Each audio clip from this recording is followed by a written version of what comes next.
Olá, meus amigos, minhas amigas, eu sou o professor lá aqui com muito prazer, muita satisfação. Vamos para mais uma super aula de licitação, tópico por tópico, e é dessa maneira que eu digo para vocês, sem medo de ser feliz, que vocês terão chances aí de realmente aprender com profundidade. Cara, você sempre tem que colocar na sua cabeça, cara, aprenda tal coisa, aprenda em definitivo, para não ficar perdendo ponto à toa. O concurso público tem muito disso, né? Então vamos embora. Agora a gente vai falar das compras, né? Situar para vocês, né? Nós estamos no título 2, que é das licitações. Esse título 2, só para você ter uma ideia, vai até o 89, até o 89. O artigo das compras, né, só para você ter uma ideia, vai até o 45, né? Ó, vai até o 45, então aqui vai até o 89, né? Chegando no 89, eu digo para vocês que vocês aprenderam aí significativamente sobre licitações, né? Separar esse boletim aqui que eu tenho que pagar ele, né? Eu coloco sempre aqui do lado da gravação, né? Os boletos, né? Beleza? Até o 45 aí, tá? 45 aí. Fechou? Então aí nós estamos aqui. Próximo, a gente vai estar trabalhando, né? Ó, estamos no capítulo 2, que é da fase preparatória, que é o maior capítulo que nós temos, né? Agora a gente vai falar tudo sobre as compras, né? Isso foi uma subseção das disposições setoriais. Na próxima aula vamos falar tudo sobre obras e serviços de engenharia, depois serviços em gerais, locação de imóveis e licitações internacionais. Esses dois itens é muito pequenininho, aulas aí de 10 minutos no máximo, né? Então é para situar o aluno. Então agora estamos falando aqui sobre o quê? Compras, né? Compras, com certeza, compras aí é o principal ativo a ser comprado pela administração pública, né? Então vamos embora, né? Vamos aqui, o que diz a legislação? Compras, né? Artigo 40. O planejamento de compras deverá considerar a expectativa do consumo anual e observar o seguinte. Então, olha aí, né? Ó, expectativa de consumo anual. Nós já vimos aqui na lei, cara, diversas oportunidades, que é o que? O princípio do planejamento, né? Princípio do planejamento, não é isso? A gente viu aqui diversas vezes o princípio do planejamento. É isso mesmo, o princípio do planejamento. Então ele fala aqui, ó, consumo anual. Ah, como é que pode cair na prova? Ah, o examinador manda lá uma questão de tipo assim, cara, né? O cara coloca uma questão tipo assim, ele coloca uma questão tipo assim, vai organizar o planejamento de compras para os próximos 3 anos. Está errado. Então é anual, tá? Anual, tá? Consumo anual, beleza, né? E observar o que mais? Vem comigo. Primeiro, condições de aquisições e pagamento semelhantes ao setor privado, né? Então, o setor público, né, tem que se aproximar no setor de compras ao setor privado. Não tem por que pagar mais nem pagar menos, né? Então, tem que se aproximar ao setor privado, tá? Em relação ao preço e em relação ao pagamento, né? Então, o que acontece, né? Bom tempo atrás aí, o que a administração pública comprava, né? Isso pode acontecer ainda, era maior do que o setor privado. Mas, professor, qual que era a justificativa do setor público naquela época? Eu vou colocar uma reta época remota, não vou nem considerar os dias de hoje, porque eu não quero ter problema para mim. Então, eu quero dizer para você, ele falava o seguinte, cara, por que era caro? Porque demorava a pagar. Ó, condições de aquisição e pagamento semelhantes ao do setor privado, ó. De aquisição e pagamento semelhantes ao setor privado. Então, o setor público não pode ter privilégio em relação a isso, né? 2. Processamento por meio de sistema de registro de preços, quando pertinente, né? Sistema de registro de preços. E aí, professor? A gente tem um tópico específico para falar sobre esse cara. Mas, agora, na altura do campeonato, eu tenho que explicar para vocês, tenho que dar uma pequena deixa para vocês entenderem. É uma licitação que se faz apenas de preço, tá? Apenas de preço, tá? Por exemplo, chega lá, vamos realizar, lá no mês de dezembro, por exemplo, foi feita uma realização de tudo aquilo que a administração pública precisa comprar para o próximo exercício. Aí ele faz uma licitação de preços, né? Aí o que acontece? É uma ata de registro de preço. Aí vai lá diversos fornecedores, item 1, item 2, item 3, item 4, e aí você forma-se o quê? A ata de registro de preço. Depois da ata de registro de preço já está licitada, o que acontece? Isso você sempre deve fazer, sempre no órgão central. Você pega a Secretaria de Gestão, a Secretaria de Administração do município, do estado, né, por exemplo, realiza essa licitação para todas as secretarias. E aí o seguinte, vamos colocar um item de consumo muito utilizado, papel, né? Papel A4, né, formato A4, que é o papel padronizado que tem na administração pública, né? Então lá licitou milhares, né? Milhares aí de resmas, né? Aí vai um órgão lá, Secretaria de Educação, tantas emas, vai lá, solicita a adesão a essa ata e pronto. Né? Então isso aqui o que acontece? Então uma coisa importante, né? Então, ó, as compras, né? As compras, isso aqui cai, cara, né? Ó, processamento por meio de sistema de registro de preços, quando pertinente, né?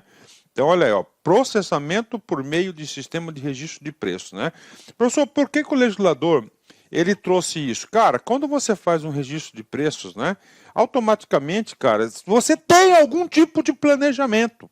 Aqui já está forçando o quê? O órgão público a se organizar, a ter alto índice de quê? De governança corporativa, tá?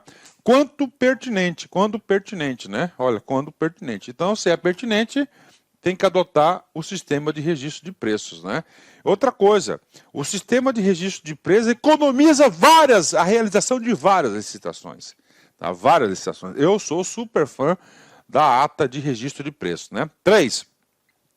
Determinação de unidades em quantidades a serem adquiridas em função do consumo e utilização prováveis, cuja estimativa será obtida sempre que é possível mediante adequadas técnicas quantitativas, admitido o fornecimento contínuo, né?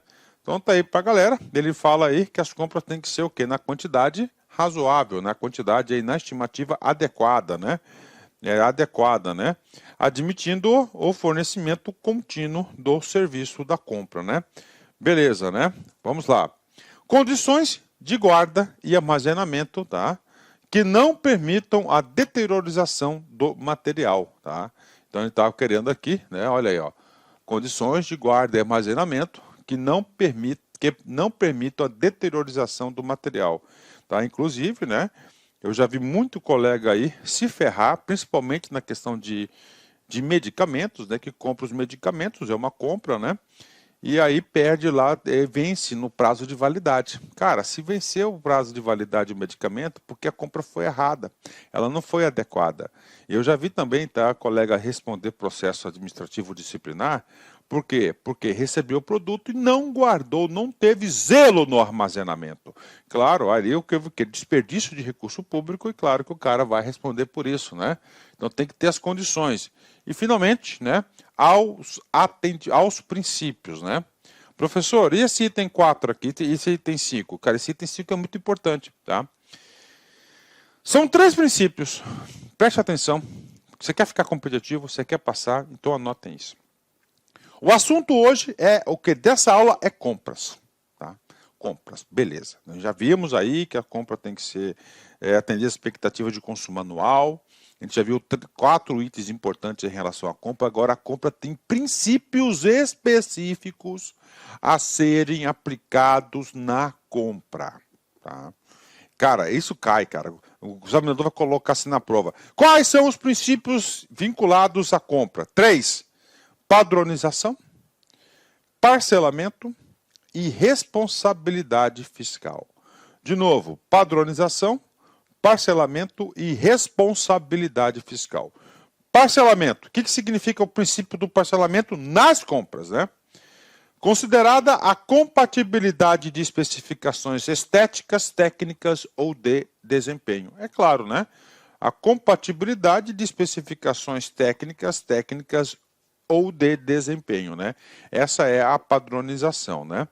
E a gente sabe, né, que a administração pública tende a se padronizar, né? Eu, particularmente, entendo que essa padronização traz um ganho importante para a administração pública, que facilita, desburocratiza, né? Já define um perfil de padrão, né? de consumo, né? Segundo, parcelamento, tá? Esse parcelamento, você tem que saber que é o princípio, e a gente tem 2 parágrafos aqui que a gente vai tratar especificamente sobre o parcelamento. Então vem comigo, né? Parcelamento.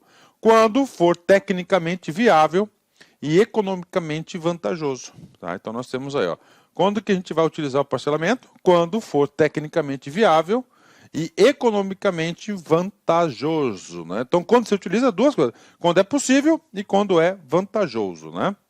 Responsabilidade fiscal. Tá? Olha aí, as compras têm que atender também o princípio da responsabilidade fiscal, mediante a comparação da despesa estimada com a prevista no orçamento. Tá? Ou seja, né, o que ele está querendo quando ele incluiu o item 3 aqui? Ele quer que você gaste de acordo com o orçamento. Lembrando que o orçamento já faz parte de um planejamento, né, planejamento estatal. Então, o orçamento é, sim, é um tipo de planejamento, tá? É a realização de um plano. Então, ele quer o quê? Que você não fuja disso. Beleza? Beleza, né? Beleza. Então, esse aqui é o artigo 40 das compras, né? E o que trata aqui o parágrafo primeiro? O parágrafo primeiro, ele fala do termo de referência, né? Então, ele fala o seguinte, olha, todas as compras, olha só, o termo de referência deverá conter os elementos previstos no inciso 23, do caput do artigo 6º dessa lei, além das seguintes informações, né? Então, gente, prestem atenção. Todas as compras deverão ser editados no termo de referência. Professor, o que é esse termo de referência? Termo de referência é aquela aula de 1 hora e 45 minutos que eu ministrei para vocês. Uma aula importantíssima, uma aula que a gente utiliza os conceitos dela praticamente em todas as aulas, onde a gente trata o quê? Dos conceitos aplicados. E lá tem o artigo 23, a gente fala do termo de referência. Esse termo de referência tem diversos itens, né? Tá, vamos lá, ó. O termo de referência é documento necessário para a contratação de bens e serviços que deve conter os seguintes parâmetros e elementos descritivos, né? Aí vem lá, letra A, definição do objeto, letra B, fundamentação da contratação, letra C, descrição da solução como um todo, letra D, requisitos da contratação, letra E, modelo de execução do objeto, letra F, modo de gestão do contrato, letra G, critérios de medição e de pagamento, letra H, forma e critérios de seleção do fornecedor, e letra I, estimativas do valor de contratação acompanhadas dos preços unitários referenciais, das memórias de cálculo e dos documentos que lhe dão suporte com os parâmetros utilizados. E vai embora. E letra J, né? Adequação orçamentária. Então, todos esses itens é o termo de referência. Tá? Então, ele quer o quê? Ele quer documentar o máximo possível.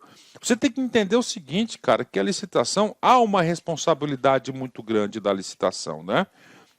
Nós temos uma responsabilidade muito grande da licitação, né? Tá? Uma responsabilidade muito grande da licitação.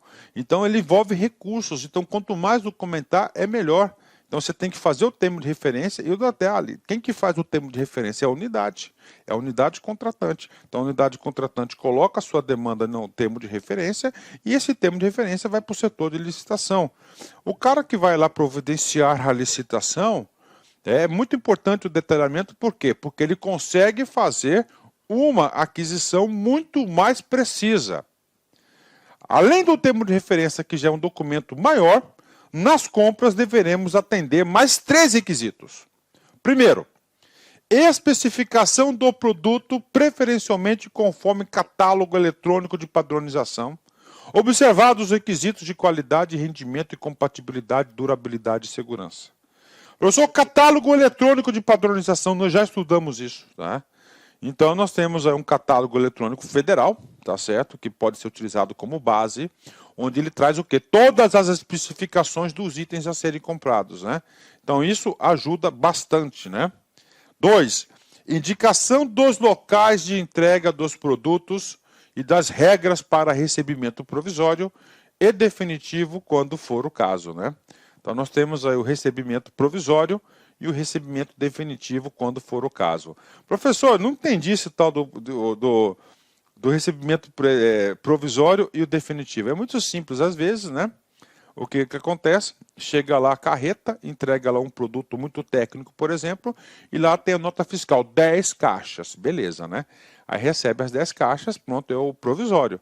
E o definitivo? O definitivo vai ser, por exemplo, com alguém do almoxarifado, né, alguém da área técnica que conhece aqueles produtos, porque aquelas 10 caixas tem lá 10, tem não sei quantos itens, a pessoa não tem o conhecimento técnico se tal item representa especificamente aquele item que consta na nota fiscal. E mais um representante do fornecedor. Aí depois recebe provisoriamente, aí depois agenda-se uma outra data, né? Pode ser até no mesmo dia, com representantes, entendeu? Das duas partes, e aí faz o que? O recebimento definitivo, se for o caso, né? Não são todos os itens que precisam fazer isso, é só coisas bastante técnicas, né? E, finalmente, o último requisito do que tem que constar o termo de referência nas aquisições de compras é o seguinte: especificação da garantia exigida e das condições de manutenção e assistência técnica, quando for o caso, né? Então, isso aí é o item, né? Vamos embora. E agora, professor? Agora a gente vai trabalhar sobre o item de parcelamento, padronização, né? Professor, padronização, princípio do parcelamento, tá? Nós vimos que as compras, elas estão sujeitas, tá? Elas estão sujeitas a 3 princípios específicos, né? Esse princípio, tá? Esse princípio aqui que é do parcelamento, o princípio da padronização e o princípio da responsabilidade fiscal. Cara, isso deve constar no seu caderno. Só se você assistir a aula, você não consegue fixar o conteúdo. Você tem que escrever. Você tem que encontrar formas de cada vez mais você fixar o conteúdo. Quais são os 3 princípios específicos da compra? Padronização, parcelamento e responsabilidade fiscal. Sobre o parcelamento especificamente, nós trouxemos aqui 2 parágrafos, que é esse parágrafo, né, o parágrafo 3º, e o parágrafo 4º, que é muito importante também, que ele fala de quê? Que ele fala do quê? Ele fala aqui, ó, quando não vai ser aplicado o princípio do parcelamento. Então vamos lá, princípio do parcelamento. Na aplicação do princípio do parcelamento referente às compras, deverão ser considerados, tá? Parcelamento da compra, né? A viabilidade da divisão do objeto em lotes. Opa, então como é que vai ocorrer o parcelamento? Em lotes, né? Em lotes, né? Vai ocorrer em lotes, né? Parcelamento em lotes, né? Então você faz lá uma ata de registro de preço, por exemplo, você vai comprar lá 10.000 resmas de papel. E aí você faz o quê? O parcelamento em lotes. Pronto, tá? Tá lá em lotes, né? O aproveitamento das peculiaridades do mercado local, tá? Com vistas à economicidade, sempre que possível, desde que atendidos os parâmetros de qualidade, né? O que acontece, gente? Normalmente o mercado local ele é limitado, né? Normalmente aí o mercado local ele é limitado, né? Como a limitação aqui do mercado local, o que acontece, né? Às vezes você não consegue potencializar. Então ele está falando assim, olha, sempre que possível você está autorizado a parcelar para você aproveitar as oportunidades do mercado local, para você fomentar, inclusive, é uma questão de desenvolvimento, né? Tá certo? E economicidade também. O cara está ali, é mais fácil entregar, só que ele não consegue entregar na quantidade que você quer. Então você divide em lotes, né? E o dever de buscar a ampliação da competição e evitar a concentração do mercado. Outro princípio do parcelamento, ó. O dever de buscar a ampliação da competição, tá? E evitar a concentração do mercado. Então, por isso é o princípio do parcelamento, né? Beleza, né? Ok, entendi, professor. Então, isso aí são o quê? Quando vamos utilizar o parcelamento. E agora, professor? Agora, nós vamos colocar as exceções. Quando não serão aplicadas, tá? Quando não serão aplicado o princípio do parcelamento. Primeiro, ó, quando a economia de escala, a redução de custos de gestão de contratos ou a maior vantagem da contratação, recomendar a compra do item no mesmo fornecedor. Olha, então quando tem uma orientação, né, tem uma recomendação de você comprar, né, só um tipo de papel, por exemplo, tá? E isso vai gerar uma redução de custos, tá? Você vai reduzir a gestão de contratos, você vai lhe proporcionar uma economia de escala. Então, neste caso, né, você não faz o parcelamento em lotes. 2. O objeto a ser contratado configurar sistema único integrado, e se houver a possibilidade de risco ao conjunto do objeto pretendido, né? Então, às vezes, a administração pública contrata algumas soluções integradas, né? Por exemplo, sistema de protocolo. Você não pode ter um sistema de protocolo para cada secretaria. Ele tem que ser único. Então, nesse caso, claro, não se aplica, né, ao princípio do parcelamento. Eu observo que a Lei 14.133, cara, ela é a evolução do setor de contratos e licitação no Brasil, da 866, cara. Então, o cara que fez isso aqui, eu vejo que eles realmente são especialistas no setor de compra. Eles previram, cara. Olha, muito importante isso, né? E, finalmente, quando não vai ser aplicado o princípio do parcelamento, o processo de padronização ou de escolha de marca levar ao fornecedor exclusivo, tá? Olha aí, então, o que acontece? Às vezes você tem aí um fornecedor exclusivo. Então, se você tem um fornecedor exclusivo, por exemplo, né, não tem por que você adotar o parcelamento, né? E quando você tem um processo de padronização, beleza, ou de escolha de marca, levar a um fornecedor exclusivo, né? Fechado, né? Vamos lá, parágrafo 4º, vem comigo aqui, né? Em relação à informação que trata o inciso 3º do parágrafo 1º desse artigo, que é a especificação da garantia, tá? O que trata aqui o parágrafo 1º, professor? O parágrafo 1º, ele fala o seguinte, que as compras deverão ser orientadas, né, por um documento chamado termo de referência. Termo de referência é esse previsto lá no artigo, parágrafo 6º, né? Salvo engano, inciso 23, né? Aí ele falou aqui no parágrafo, além disso, ele vai ter que adotar 3 itens. Esse terceiro item aqui é em relação à garantia. Vamos lá. Desde que fundamentada em estudo técnico preliminar, a administração poderá exigir que os serviços de manutenção e assistência técnica sejam prestados mediante o deslocamento técnico ou disponibilizado em unidades de prestação de serviços localizadas em distâncias compatíveis com as necessidades, né? Então ele fala o seguinte, em relação aqui à garantia, tá? A garantia das compras, né? Ela poderá ser exercida de 2 maneiras, né? Primeiro, no local, esse local com deslocamento do técnico para corrigir as coisas, e finalmente, né, em locais próximos, né? Ó, local próximo. Ó, local próximo. Esse local localizado em distância compatível com as suas necessidades, né? Então, até isso. Aí ele fala o seguinte, né? Tá lá, aí coloca lá, oferecer garantia, beleza, né? Aí o cara fala, garantia nacional, você tem que mandar o negócio para o outro estado, quiçá até para outro país, para você poder ter direito aí à garantia, né? Então, isso aqui é uma outra particularidade que nós temos nas compras, né? Principalmente na solicitação de garantias, né? E agora, professor, né, para mim, eu acho que é um dos pontos mais importantes aqui, tá? Mais importante aqui, tá? Mais importante, né? Vamos embora.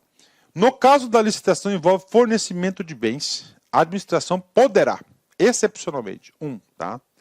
Então agora diz o seguinte, né? Esse slide aqui para mim, tá?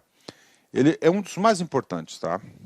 Da aula. Por quê? Porque ele pode cair. Ou seja, são as excepcionalidades da compra. Primeira excepcionalidade da compra, olha só. Indicar uma ou mais marcas ou modelos, desde que formalmente justificado nas seguintes hipóteses, né? Então aí, né? Então é o seguinte, né?